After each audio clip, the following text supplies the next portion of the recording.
Hey y'all, welcome back to Born to Barbecue. My name is Spencer. If you guys have been following along, you know that we're doing some outdoor cooking today.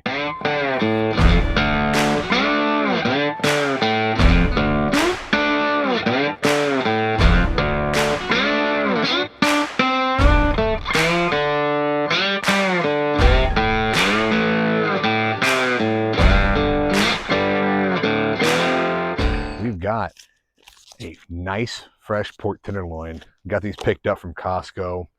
They're pretty dang cheap. They're like $2.99 a pound. It's a lot cheaper than most any other time I ever finding a pork loin. So had to snag them. We got them going two ways today. We're gonna do one in the Argentinian and we're gonna do one in the smoker. We haven't done much smoking yet on this channel, but we are definitely getting into that today, and we'll be doing it, throughout the rest of the channel. Starting off, we're gonna cut this baby open and put on a glove. It's not like my previous videos, but I'm staying all outside today. I'm not going back inside. It's just too much hassle running back and forth. So putting on a glove. We're gonna cut this baby open. We actually have two in each bag. Was not even aware. I said two. I've got a pack of two. I guess we're cooking 4 pork tenderloins today. Surprise to me. I'm gonna trim off some of this fat. You don't have to get too aggressive. The biggest thing that we want off is some of this silver skin. Like some of this right here. Gonna want to shave some of that down. Try and catch it with a knife. I don't want to take off too much meat. If you leave that silver skin on, the bite will be kind of chewy, just like if you were to leave on the back of ribs. It'll be bad texture. Just won't be good. Not something you want. I know my pile is piling up over here. Not the end of the world. We don't want any sharp edges, just like everything else. We want to keep it nice and aerodynamic. These two will be going on the smoker. Got some spices today. We've got some sea salt. We have paprika. We have dark brown sugar. That's going to help form our crust on the outside. We have some jalapeno flake. And we have black pepper. What I'm going to be doing once I get this trimmed down is I'm coating it with some olive oil. You got it right over here. We're going to coat these in olive oil, and then we're going to toss them in some of the seasoning. We're going to let that adhere. It's only going to be about an hour and a half, maybe 2. I'm going to be cooking at 225 in the smoker with a competition blend of pellets.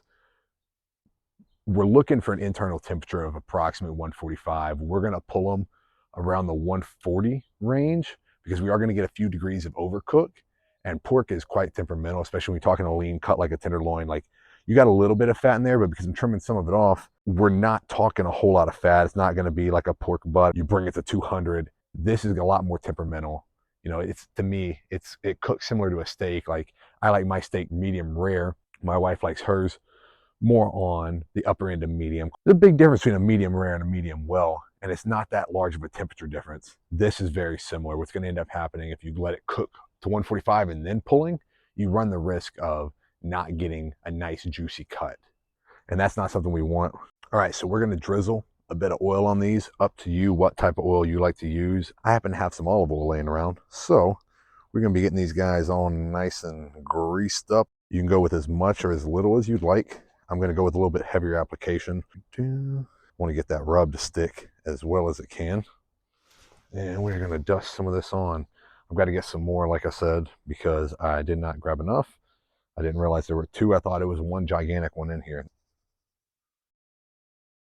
What we're going to do is we're going to let this rub adhere for the next couple hours. Let it meat sweat out, as they say, and then we will be throwing them on the smoker. So y'all, wanted to give you a little sneak peek of what it's looking like up close.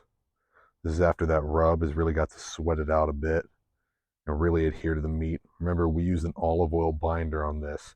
You can use water if you wanted to. You can leave it dry and just try and let the rub adhere. I've noticed on leaner cuts like this, it's a bit more difficult. All right, y'all, we're going to get these babies and throw them on the smoker over here. The Pit Boss Pro Series. Leave them right there. I'm going to put some probes in the middle level, and we're going to let the babies cook. All right, y'all, we are back. As you can see, we've already got some capped mushrooms on the grill.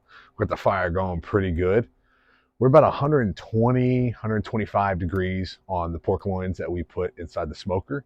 I'm actually doing a little bit of change up. I'm not entirely happy with the way the smoker got the color today. So what we're going to be doing is we're going to be tossing on the ones that are in the smoker on the grill to finish off a sear, give them a nice appearance.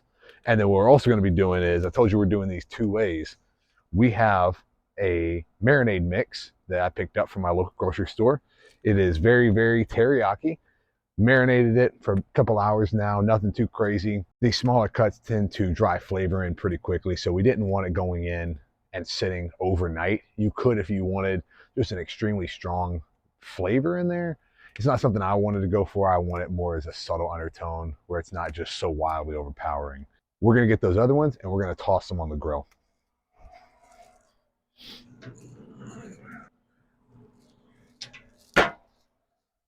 Just want to let you guys see these before they go on. We got some pretty good coloring in there.